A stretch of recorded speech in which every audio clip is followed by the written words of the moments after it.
everybody. Hi, friends. Well, from beautiful Salt Lake City, Utah. It's Thank God I'm Atheist, where we, a couple of wacky atheists, trying to make sense of the world here in these United States and beyond. I'm Frank Feldman. And I'm Dan Beecher. And coming up on the show today, Dan, why don't you take it over? We're going to be talking about my mom's maid. Sorry, we're going to be talking about medically assisted suicide or medically assisted assistance in death. They call it MAID. It's the worst title ever. In Canada, they call it MAID, medical assistance in death. And it just sounds like you're like every time they talk about it, my brain had to adjust because I was like, her cleaning lady's coming over. What are we talking about? But no. Yeah, so your mother passed away. My mother a couple weeks ago. Recently chose this option. Yeah. And so we will have the opportunity we're gonna on a very special episode of TGIA. Punky Brewster's. Henry has come to the end of his life, and Punky and Cherry has to get in a huge fight over whether or not Henry has it was the Henry, option. Right? Wasn't that her dad? Yeah, I think her caretaker, whoever he was. That's a Gen X deep cut for you there, everybody. Oh man! For those of you who don't know, we Gen Xers grew up with every time if there was an ad for a TV show, for one of our TV shows, and they called it a very special episode of Saved by the Bell or whatever, you knew you're going to hate that episode because they were because it was an issue episode. It was going to be like into drugs, right? Yeah. It was the worst. Turns out that Joe on Facts of Life had a little bit of a drinking problem. Actually was a lesbian, and they should have just known that from the beginning. It was like literally the phrase very special episode just meant not funny. Oh no, that's not what we're doing here, I hope. No, I hope not. I hope not. Don't worry everybody, we're not gonna get too in the emotional weeds, though I believe I will. It is very personal to me. So. Yeah. You're allowed to be emotional. I would, yeah. You're allowed to feel it, Dan. This isn't going to be me venting. It's going to be us a discussion of an interesting topic. Okay, all right. But first, there are things that happened this week in the news, and we're going to talk about some of them. In fact, one of them was right here at home here in Utah, Dan. What? Our own fair state? Where the Sweet Salt clothing store has announced that they are closing. They're staying open through the end of the year, everybody. Fans of the store. Okay. Go in there and get fans of modest clothing. Oh, no. This is decidedly not where the Secret Lives of Mormon Wives cast members get their whore outfits. Oh, Dan. No. Anyway, so this is one of the things that there's a whole industry here in Utah of modest clothing and modest clothing stores, which just means that it's up until recently, the garments were covered the shoulder and upper arm. This is the Mormon underwear, the Mormon undergarment. Yeah. And so they needed a place to go find dresses and whatnot that would exclusively accommodate their modesty standards. Skirts that went below the knee and tops that made sure to cover the shoulder. Interestingly enough, this store can no longer sustain its business model. But interestingly enough, it was owned through many different companies and levels of ownership. It was owned by the Church of Jesus Christ of Latter-day Saints. What? The Mormons. Yes. Oh my God. It was originally a part of Siegel Books, which was purchased by Deseret Books, which is part of Deseret Management, which is a for-profit company owned by the Church of Jesus Christ of Latter-day Saints. Yeah. And oh my God, Dan, the online response has been, it's just been, there's been an outpouring of sadness over this. One person commented, "You are pretty much the only place I can find dresses that work for me and my girls. We are super sad." Yeah, it's impossible to find a dress that covers your shoulders and knees. Where else could you find such a thing? Another commenter posted that Sweet Salt was the only place where I could find new modest dresses. I may have to start sewing my own. Yeah, well, that is the Mormon tradition. Yeah, so that'll, I'm sure whatever you can make would look no better or no worse than whatever you were buying. Why this one's amazing. Why do all the modest clothing stores end up closing? It's just so frustrating. Can I just say something that is true, and that is that this word modest to be used in this way is so wrong. That is not what the word modest actually was originally meant to mean. It came to mean this because of a translation of the Bible, the way that the Bible is translated.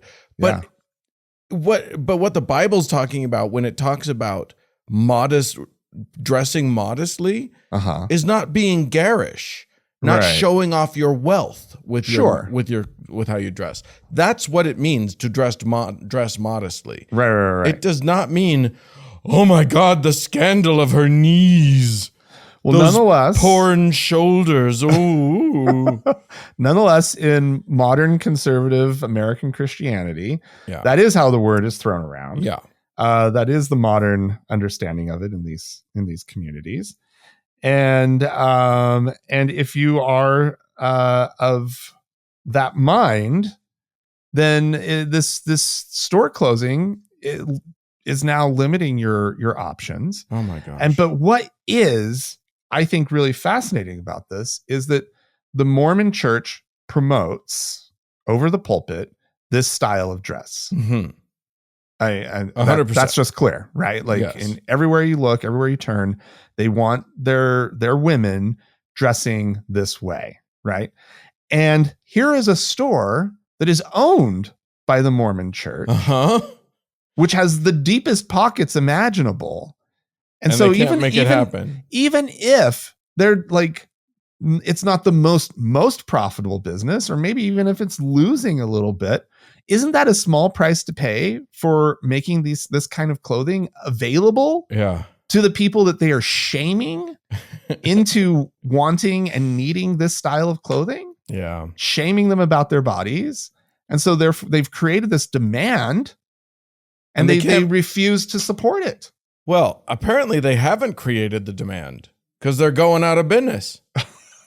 You would think that they would be able to like say, "Hey, go shop at this store," and then everybody. But you know what? The article does talk about how there is lost the plot entirely. That you can find these kind of dresses on Amazon. Of course, you can find them at Walmart. It's not hard. Like there is competition, right, out there. But it is interesting that like a store that would tailor its selection so much toward this. I mean, we know the look. We know what these how these women and young women dress, and how they dress their girls. But nonetheless, anyway, I will say this: I went to sweetsaltclothing.com. Yeah, and right now you can get a pencil skirt for under $10. I say go and snatch up some a nice A-line skirt over the knee. That's for $3.50. Are you kidding me? Wow. A wool blend A-line skirt for $3.50. That is bargain. Everything must go. Everything must go. It is on clearance. There's the only sections are the clearance sections. So I think there's only 2 tops. They've shut down their social media. They're as of this recording. Yeah. There's just not much there. Oh, there's 3 tops available. Get them while supplies last. Get them while they're hot. While they're modest. Get them while they're modest, not hot. Modest is hottest, according to them. Well, that's such a sad story of something closing. So I'm going to take us to Ventura, California, where if you are in the area on December 13th and 14th, you can go and visit at the fairgrounds, at the county fairgrounds, the Merry Gothmas, which is it's cute. This is the second annual Merry Gothmas, and it's just sort of what it sounds like. It's kind of goth Christmas stuff. They'll have 100+ vendors offering, according to their website, this two-day event will showcase over 100+ vendors. You don't have to say over and plus. You can just say over 100 or 100+. It's fine.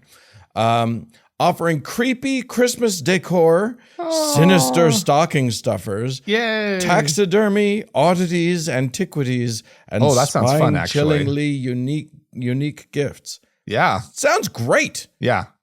And I they're want also some taxidermy. I've been looking for some good taxidermy. Right? Yeah. And they're also like they're very inclusive. Oh. They embrace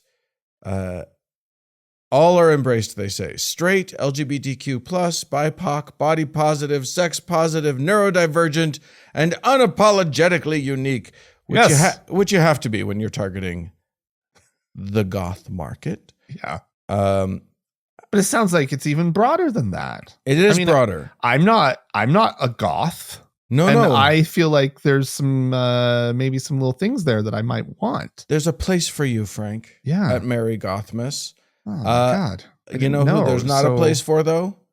Uh-oh. Jesus, according to a letter signed by a whole group of local spiritual leaders who are outraged and of course they are, and would like for the Ventura County Fairgrounds to please cancel this horrifying event. We, the undersigned, demand the immediate cancellation of the above event on the grounds that it is a serious and deliberate offense to the interests of the Christian community and sympathetic other sisters and brothers of faith of Ventura County. Oh my God. They're certain that because it's titled Gothmas, it's a mockery of Christmas. It's not a mere harmless pun, they say. Right. It is an attempt to distort the name of Christmas, a solemn and religiously significant holiday for Christian believers. Oh my God. No. It is a harmless pun. It's literally a pun. You dumb people. Like, let's be real. They are so sensitive. A high percentage of the people that are going to go to Merry Gothmas are Christians. Probably. They're just going to be fun Christians, not boring idiot Christians. These people just have to find fun and try to ruin it. And this is just a grand tradition of Christianity. Has there ever been a moment when these people weren't outraged about something? Right? Well, I mean, outrage. Look, half of their gig and the way that they set their hook into people is by giving people an enemy, giving people something to be afraid of, something to be mad about. Right. And so if they don't have that, they have to go out and find it and then scream and yell and holler. There was one really weird part of this that I wanted to mention, where in the letter they say, consider, for example, whether the Ventura County Fairgrounds would host an event featuring, perhaps, a pork barbecue and bearing the name that was a distortion of a Jewish or Islamic holy day. Oh my God. This obviously wouldn't be allowed. Why wouldn't it be allowed? I think it would be allowed. It probably would be. I thought that was a weird thing to throw in. And then I noticed I feel like that would be highly offensive to Jews and Muslims. I think they hit the nail on the head as far as coming up with an offensive idea. Yeah. The question is that offensive idea analogous to what this is? Right. Well, what they say is that This event is being marketed as an attempt to summon spirits with the assistance of dark vendors. That's in quotation marks. I hope you can hear the scare quotes as I read it. Offering, among other things, witchy wares, all with the goal of embracing the darker side of the season. Yeah, this is not the equivalent of that. You're right. It is not an analogous situation.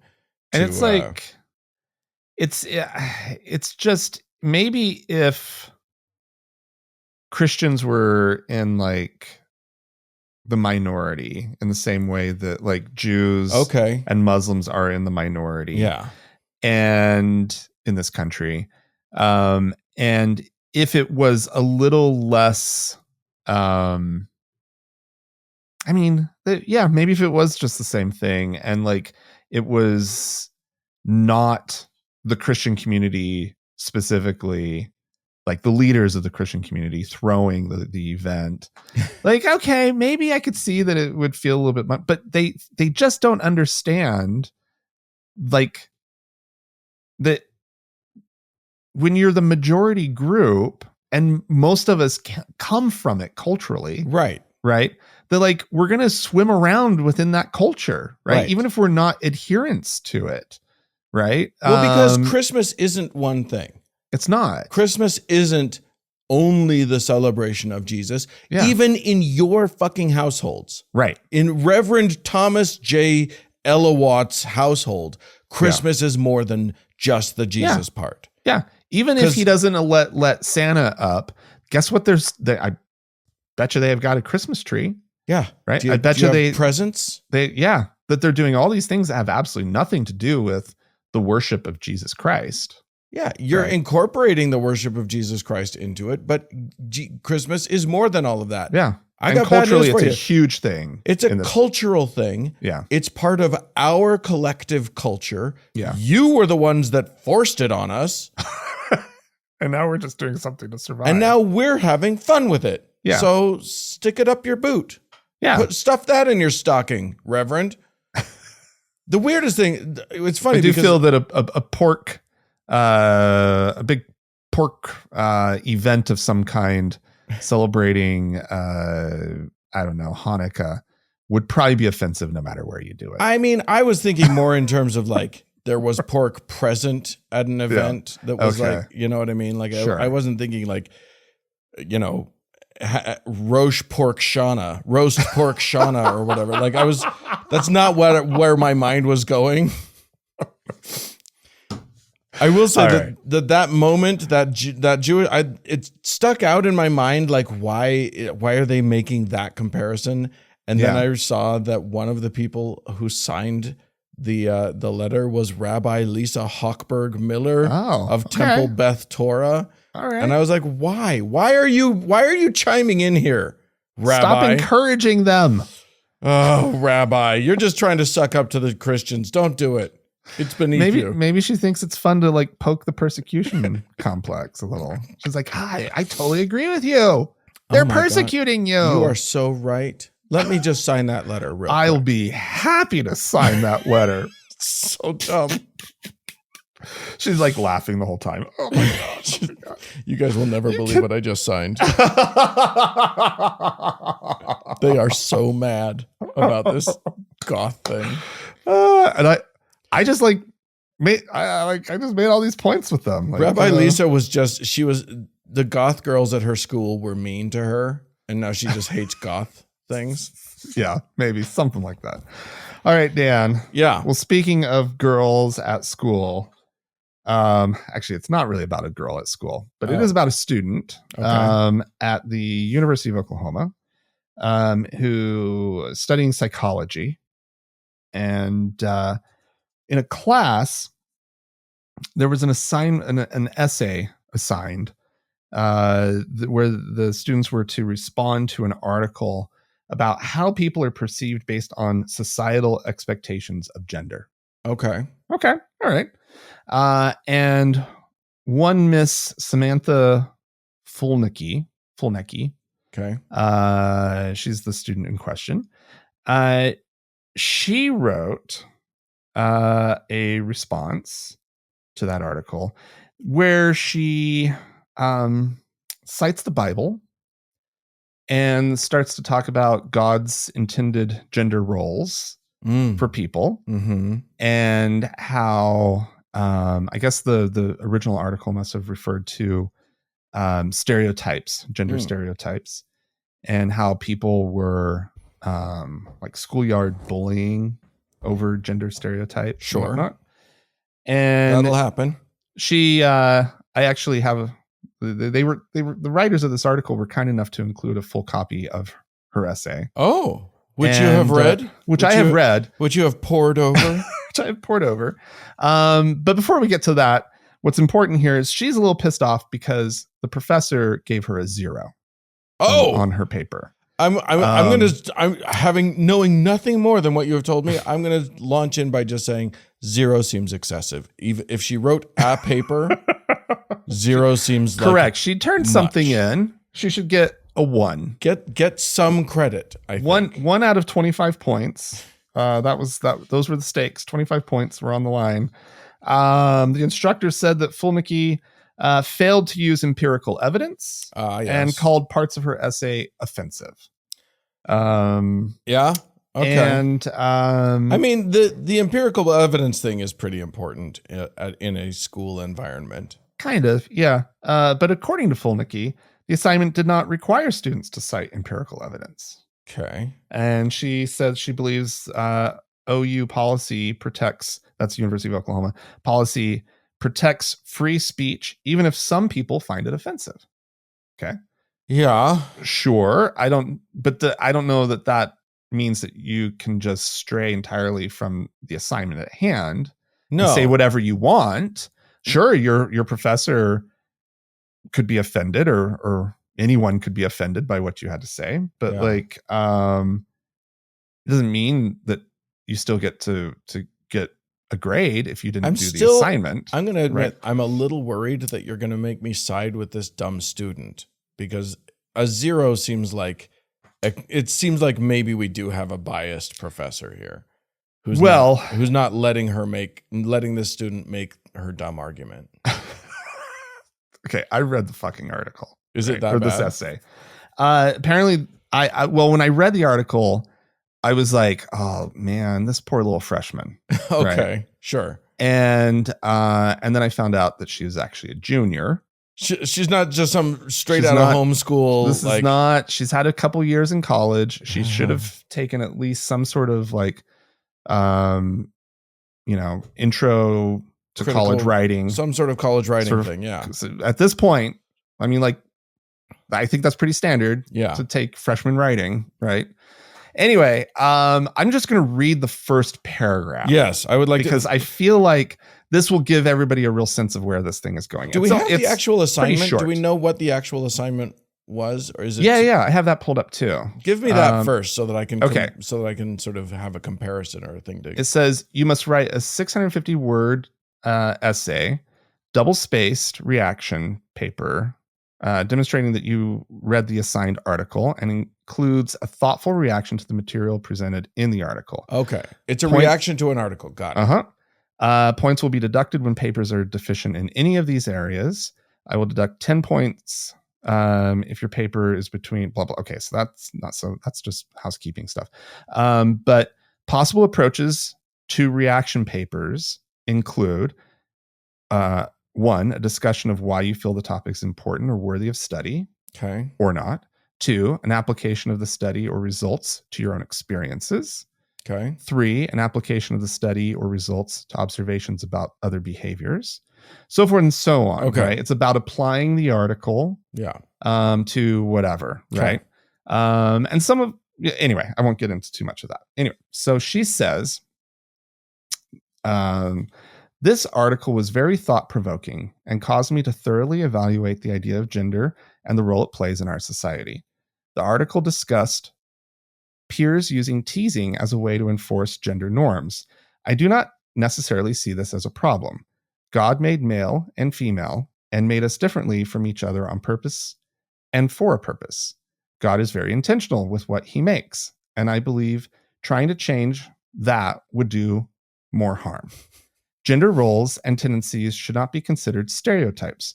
Women naturally want to do womanly things because God created us with those womanly desires in our hearts. The same goes for men.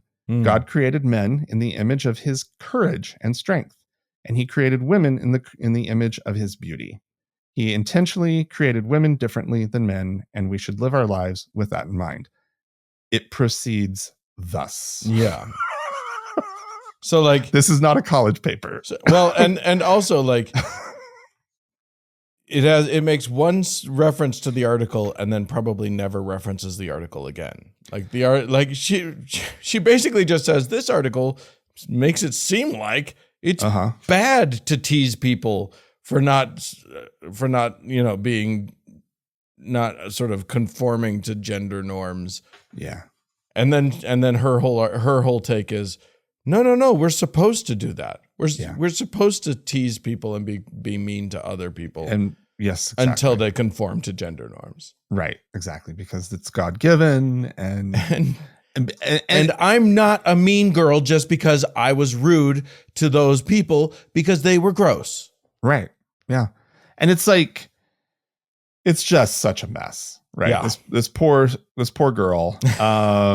She clearly is in the wrong class. And she should be at a Bible college somewhere taking or at least or just Bible classes. Learn how to like write a paper that you're uncomfortable with. Yeah. Like that's part of what college is to challenge you and to like make you rise to the occasion in your way. Like yeah. Well, but you do have to rise to the occasion. This is psychology. I assume she must be like, I'm making an assumption here that maybe she's pursuing psychology. Right. As or a at career. very least, if you're taking a psychology class, respond to the article using tenets of psychology. Like respond to the article with any amount of psychological knowledge or any depth of understanding at all. Any. Well, in the future, in her life, whatever career she decides, is every problem that comes up, is she going to be like, well, the Bible, the Bible, the Bible, that? Frank, yes, she is. Well, she wants to. The Bible as a reason for bullying. That's going to be her. This is the crux book. of her article. Now that her story is out there and probably rallying a bunch of assholes, she's going to get a book deal, and it's going to be like How I Bully for Jesus, and that'll be fun. Bully for Jesus. Bully for Jesus. The Bully Pulpit. Oh, the Bully Pulpit. That is good. Oh, damn. That's a really good title for it. I'm sure someone's used it. Anyway. Yeah. All right. Well, I'm going to take us to the Vatican, the Holy See, if you will. Which the Vatican, I love when the Vatican releases like a memo or releases a statement or something. Yeah. Like, who is the Vatican? Just say who you are. The Vatican is not a monolith. It's not a person. Yeah. Anyway, the Vatican has released a document. And I find it very interesting. It is a document called One Flesh in Praise of Monogamy. It was apparently approved by Pope Leo and published on Tuesday. And I find it interesting for a number of reasons. A, it appears to be a reaction to things that are happening in Africa. Because Africans keep doing Christianity their way, and we've got to bring them in line. Okay. Our way. And apparently there are plenty of places in Africa that still have polygamy as a common practice. And apparently even among some Catholics, I don't know. Interesting. Okay. I guess think that's so why funny. They would feel like they needed to chime in on it. I guess, because otherwise what are we even doing? Yeah. It does seem to impact polyamory as well, though it doesn't seem like that's what they're really going after. I don't know, Dan. Okay. But it does, like, surely it's on their minds. Oh, very much so. I just think it's so funny. Like a room full of virgins who have never been married and have promised that they never will be, Right. are chiming in on this. And the thing that bothers me about it, I'm against the supposed virgins, Dan. the practice of polygamy. Supposed virgins. Thank you. Yeah. Of professed virgins, self-professed virgins. Anyway, I'm against polygamy as it's practiced when it's, imposed upon women by a power structure or whatever. I think we can all agree that is not a healthy way of living. But Catholics, have you read your book? Because it's all over the place. Oh no! In the Bible, if you can't come out and say this is bad, and make the title be a scriptural reference to one flesh, and yet you're coming out literally like the one flesh thing is a Genesis reference. Oh no! And the book of Genesis, the major heroes of the book of Genesis are all polygamists. Dan, how dare you? There's not a word in the Bible against polygamy. How dare you, Dan?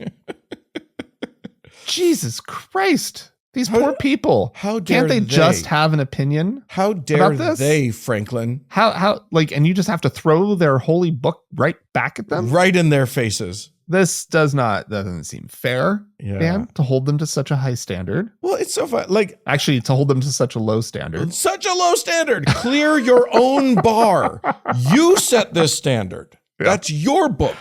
Well, also, the Bible itself, the standard that it puts out in the world is a pretty low standard of morality and oh my God, right, living a good and decent life. And of course, it contradicts. We can itself. All do better. We can all do better than the Bible. Constantly. It gets so many questions wrong. Yeah. Yes, you 100% should be against slavery, but the Bible isn't. Yeah. And we can do better than the Bible. We can do better. Can we pick a different holy book, everybody? Yeah, let's. Because can the Bible, someone please chime in? Pretty lousy way to book to base your life on. Yeah. No offense to anybody. I will say this. Actually, all the offense. I was going to say, what are you talking about? No offense. One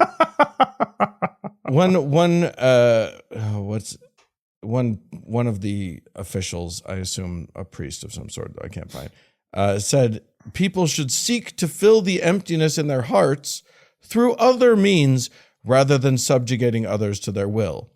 Okay, I'm on board with that. Yes. I don't know if the Catholic Church should be talking too much about subjugating others to their will, or rather not subjugating others to their will, but okay. Sure. Okay.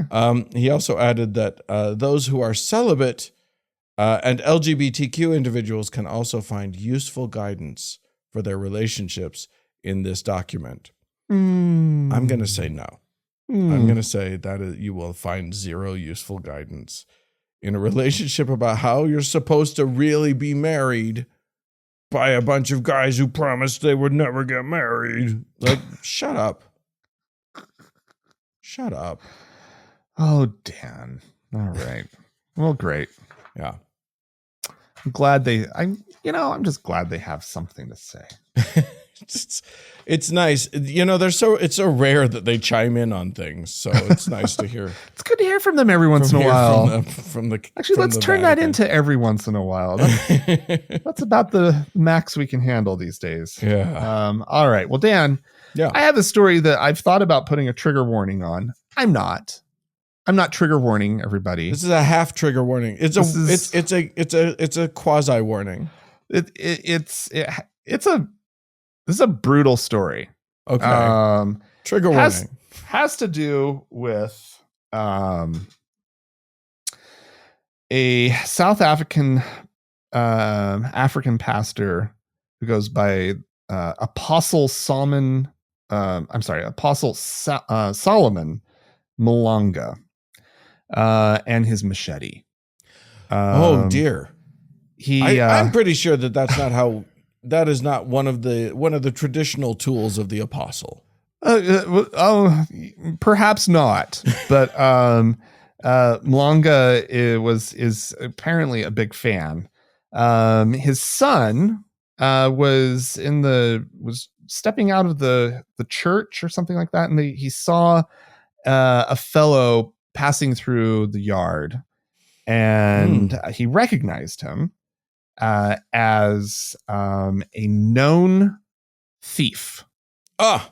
And so he calls for his dad, and who comes a running, and they're able to capture this poor man, and they suspected thief. They drag him into the church, beating him near the altar, despite his pleas of innocence. I'll point out he had not, and it is that they've never been able to demonstrate that he ever stole anything from them. Right.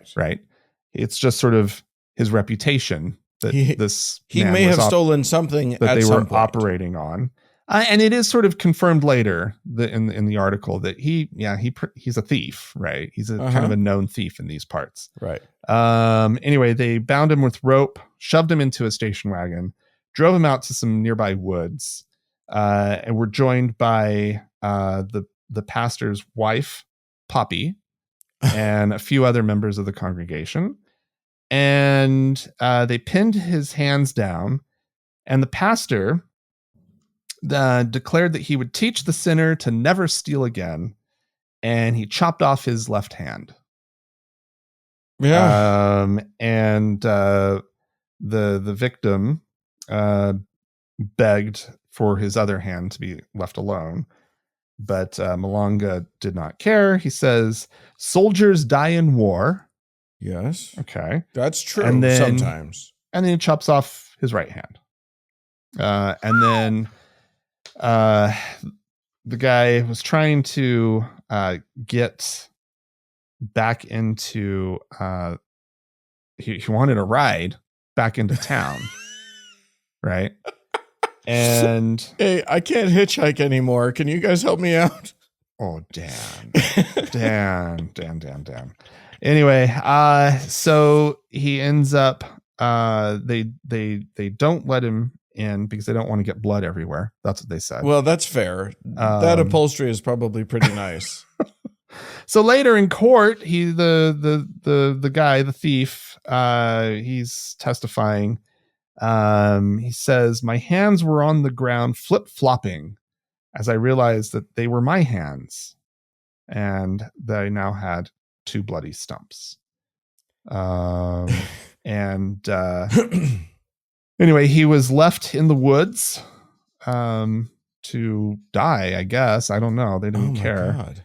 And he was found by some woodsmen a few hours later, who drove him to the hospital, and they stitched him up, but he's handless. Oh my God. And this is all the justice that is meted out by a pastor who believes in, we were just talking about very biblical type stuff. That sort of justice and retribution. I don't remember the Bible talking about cutting off the hands of thieves. I remember several biblical ideas about that thieves. Well, apparently this is going on. The churches, the pastors, and whatnot, because there's a crime problem. Yeah, and they're taking it upon themselves to go out and, I don't love it. Take on these people who are, I mean, for one, his style of crime is described as, I mean, he's a petty thief, right? Yeah, he's not out. He's stealing probably so he can live. Yeah, he's not getting wealthy off of this stuff. Yeah, he's not screwing old women out of their, life savings or anything. Unlike many pastors who definitely do that. Who do that all the time, right? Ooh, can we cut off Joel Osteen's hands? That would be a big deterrent, I think, if we started just cutting off the hands of hucksters who are like tricking old ladies into giving up all of their money. Yeah. So apparently, during the amputation, there were cries of "Thou shalt not steal" from the villagers who had gathered around. Yeah. Or not gathered, the ones that they took with them.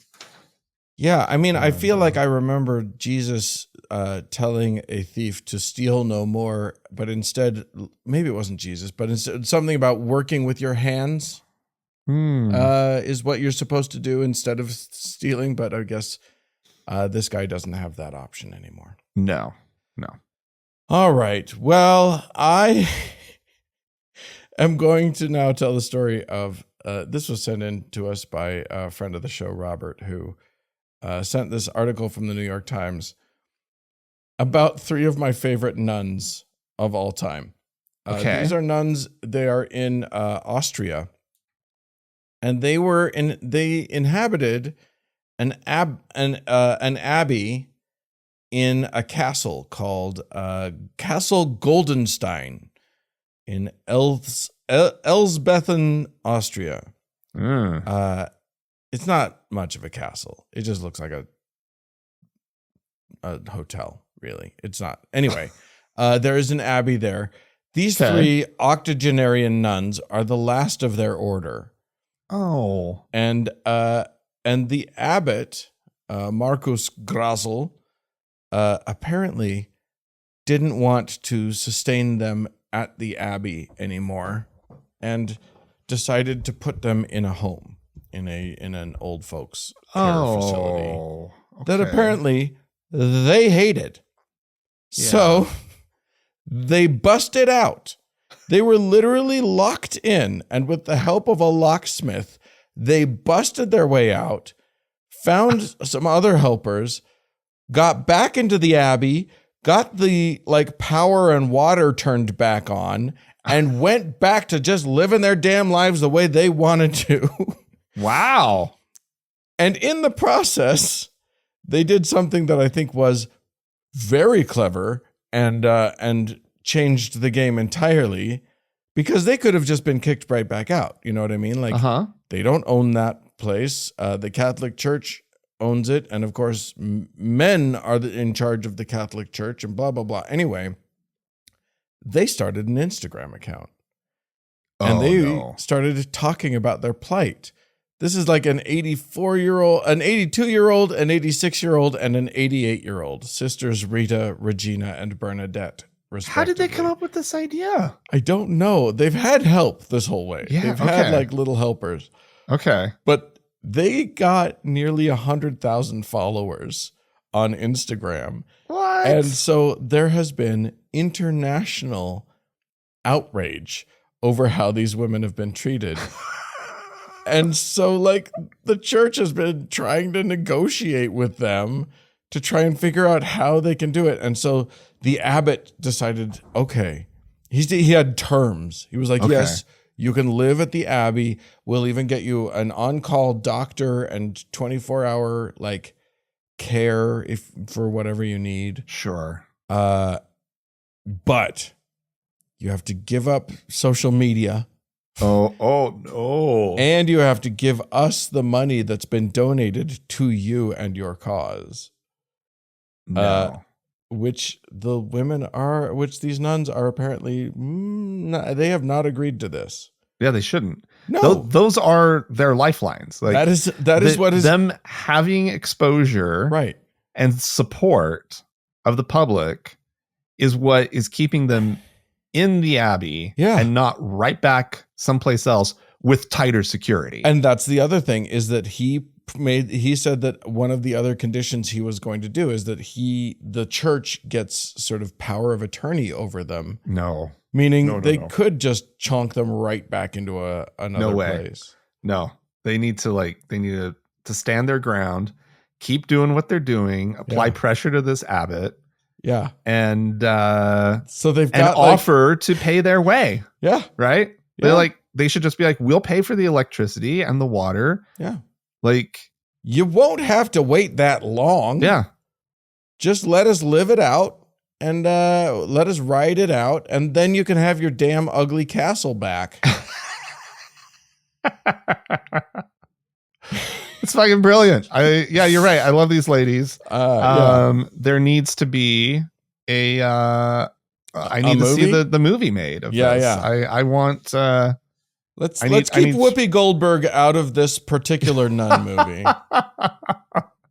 I'm trying to think of wait a minute. How old is Julie Andrews now? It might be perfect.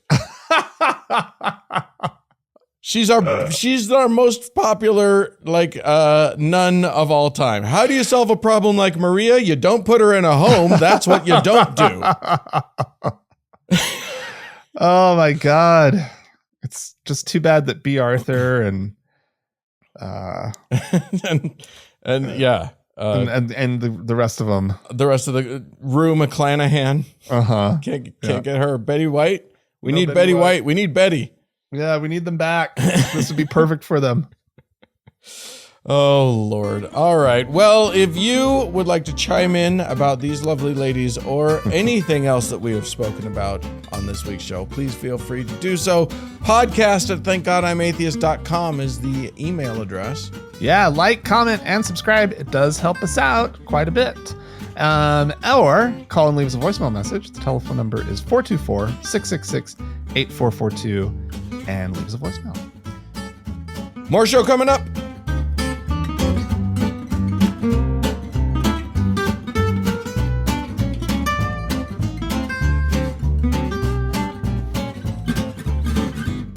Well, Frank, we had some folks write into us and call into us. So let's get right to the missives. Chris wrote in to say, "Hey, Frank and Dan, love you. Thanks. I run operations at a secular food bank in the DC area." Oh, that's really great. Good job. Yeah. Thanks, Chris, for doing that. "We had a distribution for furloughed federal workers." Oh, yeah. There were so many federal workers who went without pay for weeks. Yeah. Okay. An unconscionable amount of time. Thank goodness for these people. Yeah. One of the 6 we put on for them was during the furlough. We purchased, not donations, boxes from a group with a Christian bent. They sell food to food banks, usually at incredibly low prices. $1,500 for a semi-truck. Jesus. So we deal with them. They sent us a great truck yesterday that really helped our final Thanksgiving push, including the best mangoes I've ever seen. For the feds, though, it was all pre-made boxes that they put together. I cracked one open just to see if refrigeration was required and found a Bible tract. I can't tell you how easy it was to find volunteers willing to spend hours opening every box and taking out the propaganda. Their eyes lit up when I asked them. I didn't ask their religious affiliation, but they all recognized the desperate federal workers going to work with no pay in a high cost of living area shouldn't have to accept preaching to get food. And Chris sent in a picture of it. Remarkable. And then as a sort of almost a PS said, I just zoomed in on the pamphlets in the photo, and what the sick fuck? They actually say, quote, "Food is our tool, helping you experience God is our goal."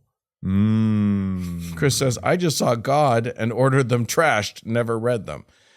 Which is a good way of doing it. But they're just overt in their, we like it when you are struggling. Yeah. That's how we get you. Yeah. It's an opportunity for them.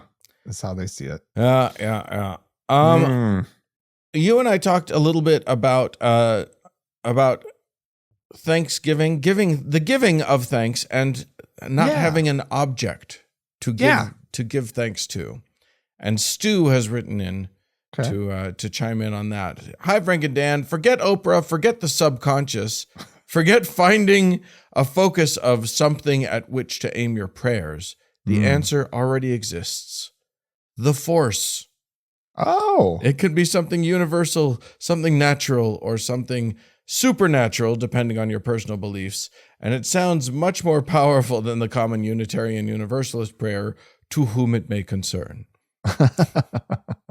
Cute. Indeed. All right, we got a voicemail here. We do. I don't know who it is. We'll NJ. let them introduce themselves. Okay. Hey, Frank and Dan. This is NJ from Texas.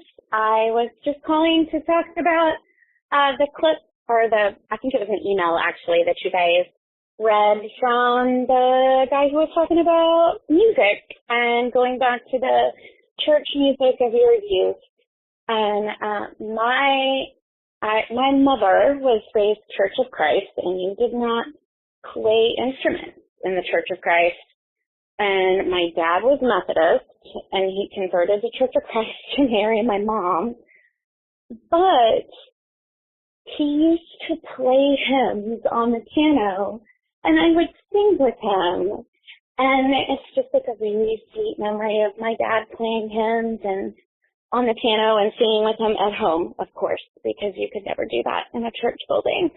And yeah, that kind of hits you in the feels when I think about singing hymns with my daddy around the piano. So yeah, that kind of brought back a sweet memory. So thanks for that.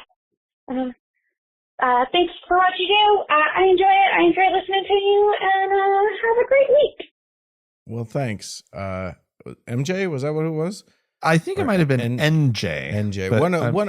Thanks. One of those. Collection of letters. We appreciate that.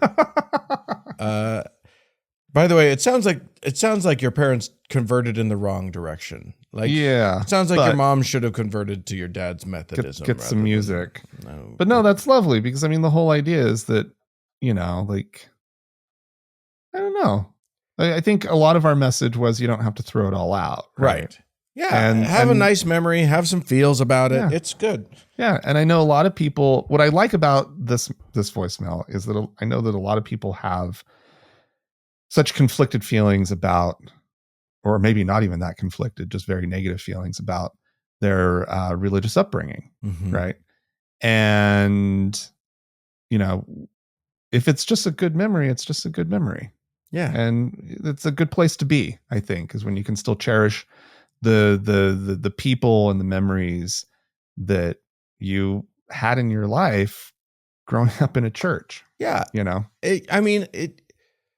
Yes, you might have been lied to about truth claims, and yes, you might have been treated badly at other times or whatever, but that doesn't have to mean that a religious upbringing was bad. Yeah. Or that it was, or that you should only look at it through a single angry, glaring lens or whatever. Exactly. Yeah. All right. Well, finally, I'm going to close it out with an email from Iron Leg, who says, thanks for all you guys do. Your podcast is a regular part of my work as a service technician that drives around a lot for work. Speaking of, your story about the HVAC guy suing over having to work with a woman reminds me of a similar situation I used to deal with. Frank, you remember this story? There was a man who obeyed the Billy Graham rule and wouldn't be alone with a woman that wasn't his wife because creepy. Anyway, Iron Leg goes on to say, one of the best techs I worked with several years ago now was a chick who was super intelligent, but raised in a church that was composed of a very insular few families, and believed in being vegetarian, riding motorcycles over cars whenever possible, faith healings for all things, including cancer, and relevant to the field tech thing, that unmarried women could not touch a man. Oh, she was always in gloves. Oh, that was her workaround. Okay. That is so weird. He goes on to say that he met her sister, and her sister had left the church and become an atheist. And alas, they weren't able to make a reunion happen because when you get these culty churches, the way that they keep them culty is by not having access to the outside world. Yeah. Yep. It's nice to know that it works both ways, though, gender-wise. That a man can't be in the same room as a woman that isn't his wife, and that a woman has to be in a hazmat suit until she's married, I guess. It's just, you're just Berkeying, but like different. But just your hands. Just your hands. I got some hand burkas. Don't touch them. Just if you touch a man, I wonder what they think would happen. I'm just going to start calling gloves hand burkas. Hand burkas, yes. Okay, I was going to try and make a portmanteau of hand and hijab, but hand job sounds wrong. So we're not going to do that. All right, Dan. Thank you very much for that. Yeah, thanks for tuning in. Do we have some folks to thank? We do indeed, Dan. And if you'd like to join them in supporting the show, you can go to our website, thankgodimatheist.com/donate, and there's options there. You can become a patron on Patreon, or I heard all of you saying, donate in this economy? Yes, donate in this economy. Maybe if you can. If you can't, don't worry about it. We're not mad. But if you can, it sure would help because we're in this economy too. Yeah. And as always, Dan, we have our top donor to thank, our Lord and Savior, Alexandra. More show coming up.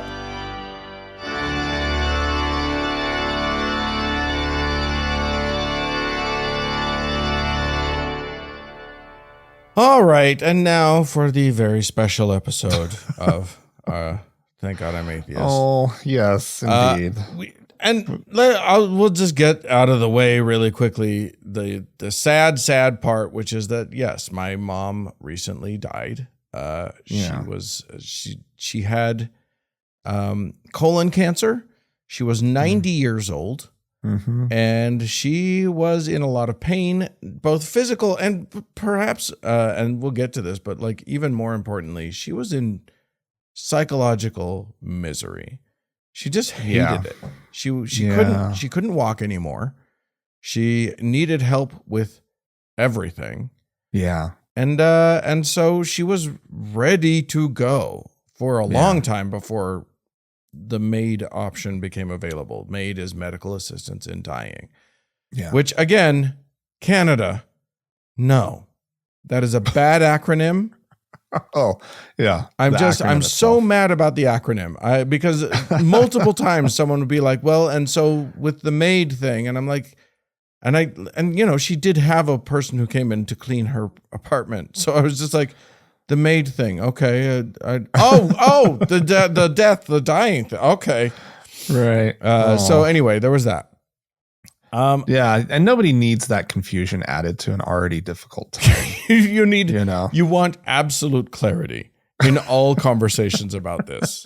I promise you always want clarity. Yeah. Anywho, it's so funny because I'm hesitant to say that this is a not all atheists sort of scenario, but I think that atheists in general have a much easier time with the idea of medically assisted suicide.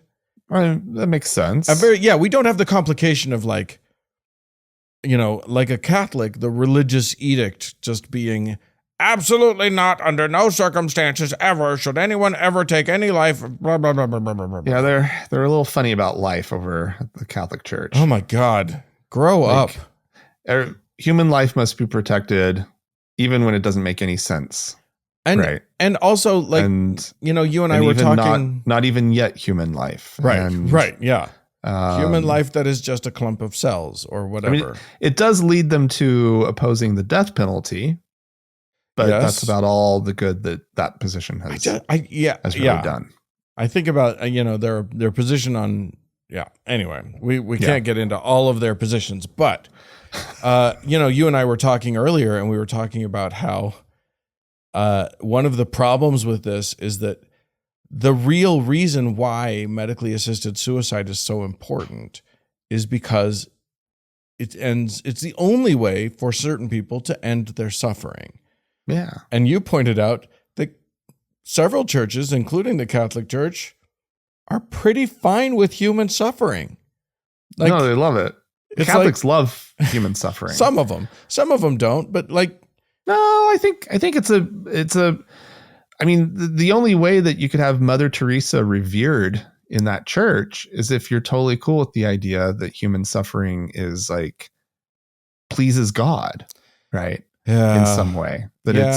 I do feel like most of the people who revere Mother Teresa don't know about the part of her like philosophy, fetishizing pain and suffering and misery of lucky poor you, people. Lucky you, poor Indian person, you get to suffer before you die. Isn't that great?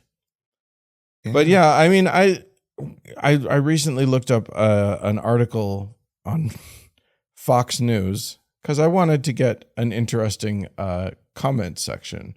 Oh, Fox News did an artitle about Minnesota. Very interesting. This was back in April. They did an article about Minnesota lawmakers proposing a death with dignity type law. Right. And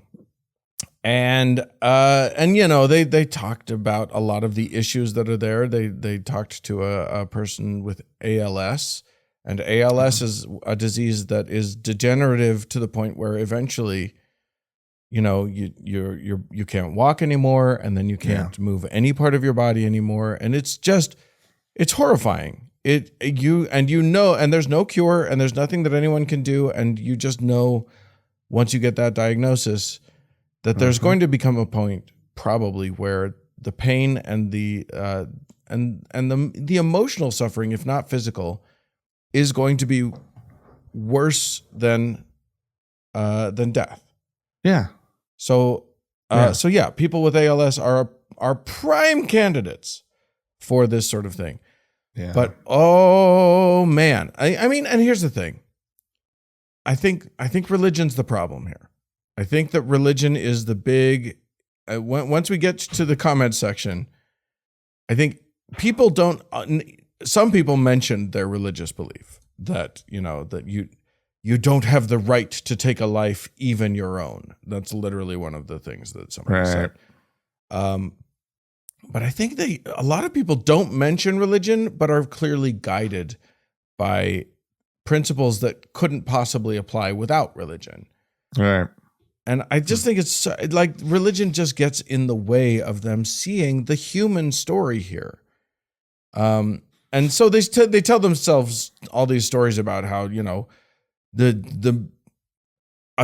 a family and grandma's just going to get too burdensome, and then they're just going to push her to do the medically assisted suicide. As though, and what's funny, God. The article did go into what safeguards would be in place, and I went through the safeguards that are in place for this in Canada with my mom, and you know, she was pissed about all of the damn hoops she had to jump through, all the bureaucracy she had to go through to get this done, because she was ready to go. But you have to have several meetings with different people, and you have to affirm to each of them that you have to demonstrate that you are coherent and able to make decisions like this. Mm-hmm. And then you've got to affirm to them, yes, I want this.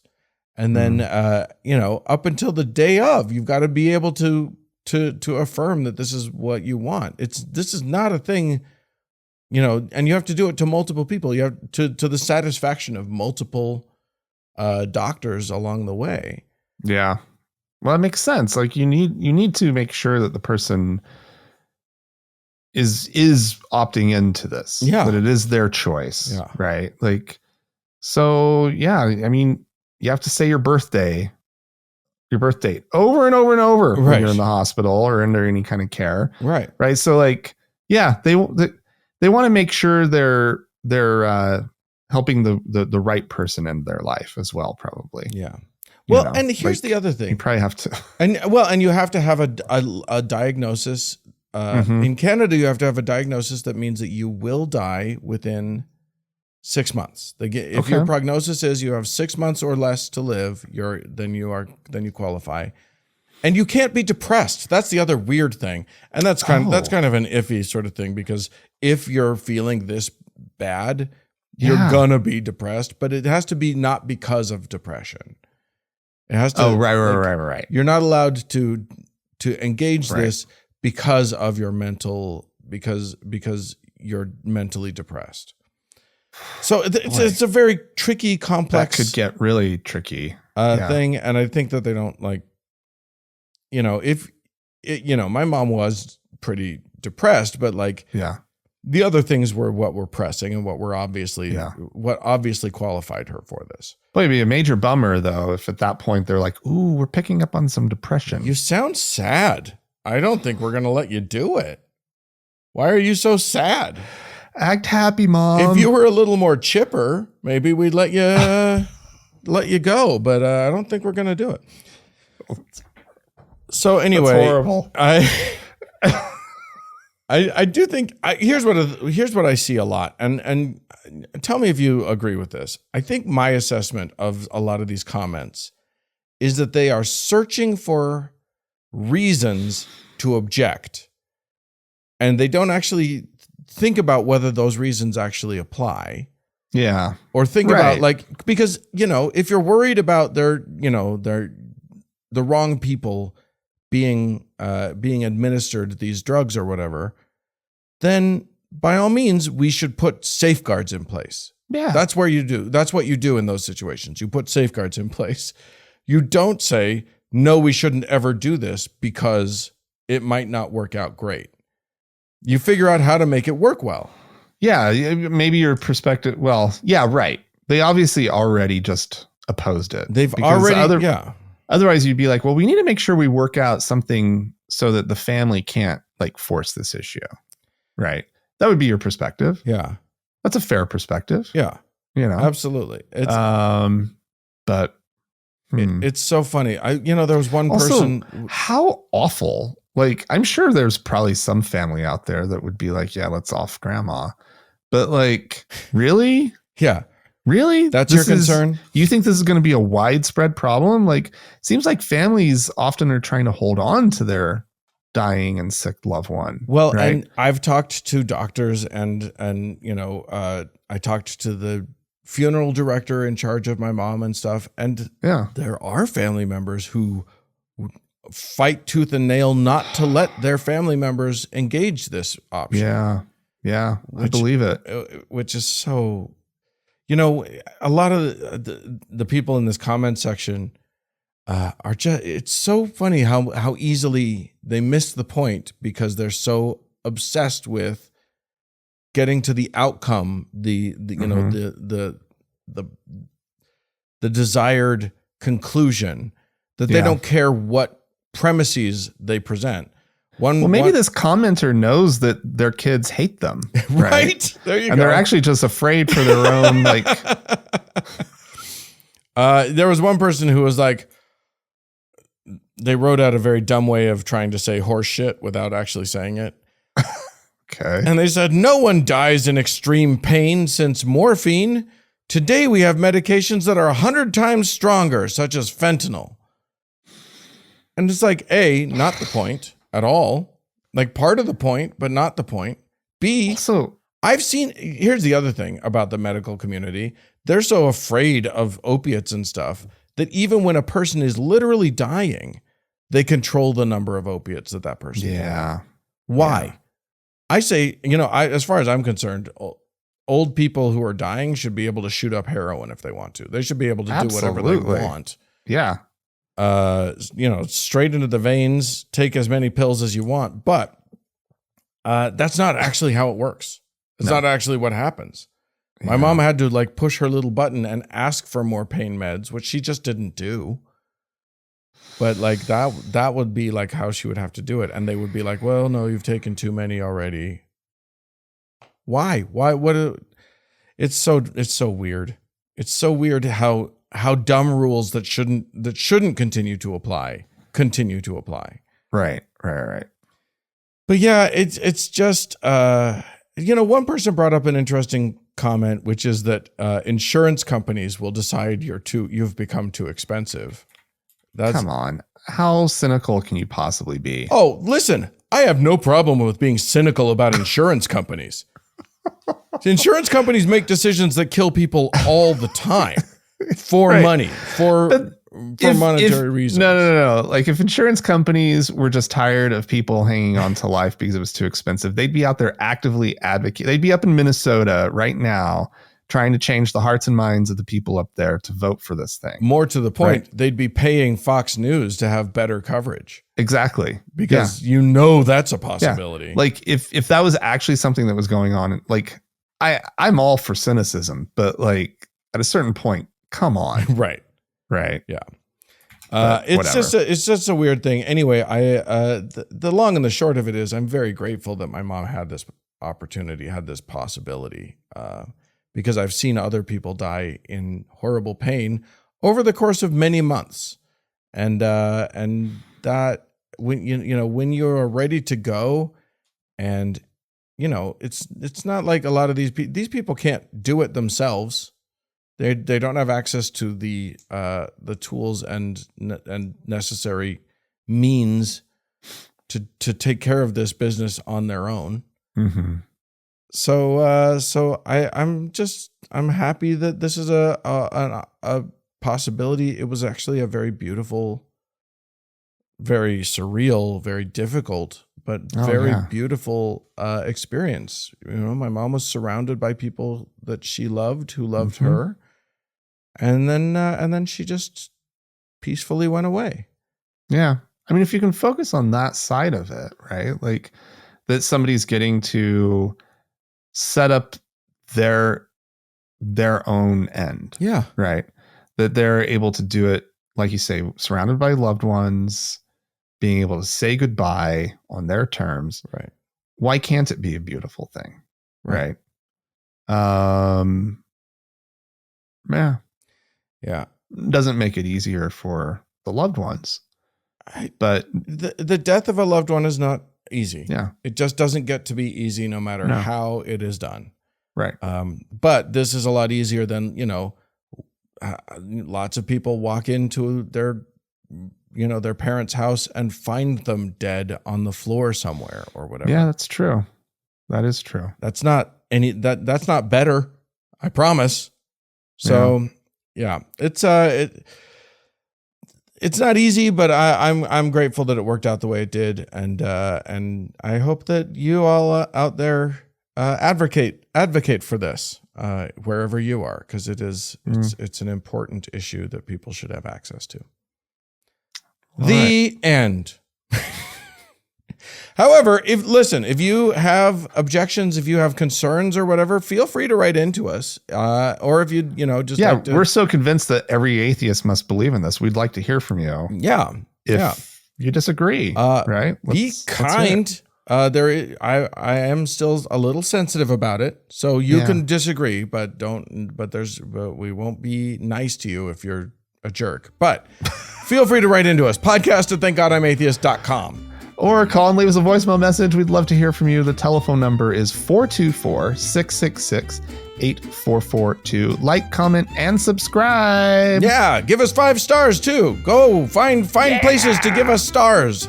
Just fill our firmament.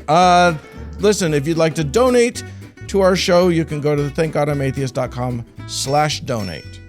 This episode was edited by Roger Gowdy, and music was provided by the Red Rock Hot Club and Gordon Johnston. Well, thanks to all y'all for tuning in. We sure do appreciate you. Thanks so much. Bye-bye.